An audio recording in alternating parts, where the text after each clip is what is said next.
Do'stlar, biz hozirgina yana bir yangi YouTube videoni tugatdik. Va agarda mana shu videoni kommentiga pul yozsanglar, men u videoni qachon chiqishini aytaman. Va bolalarga alohida rahmat.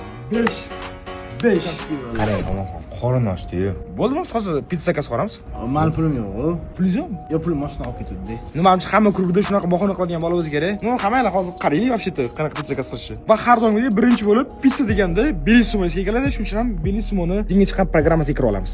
U birinchi bo'lib 2+1. Ya'ni bu degani biz hozir ikkalamiz ikkita puli borlar, ha?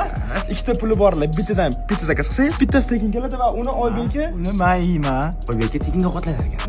biz bunga qarshi emasmiz. Navort bu zo'r va shuning uchun ham o'rtalab Buf, zakaz qilamiz. Va biz zakaz qilgan pizzalar 35 minut ichida kelish kerak edi. Lekin bizga undan oldinroq keldi. Va o'rtalab bizning Bellissimodan zakazimiz 18 minutda keldi. Sizga omad aka, rahmat aytaman. Ko'p to'laydi. Ye, men Antoniman. Ye, esan ko'p. Wow, o'rtoqlarim, bizning pizzalarimiz keldi. Bolalar hamma yoqin ishtaha. Va pizzalarimizni sovib qolishdan oldin ularni yeyishni boshlab oldik.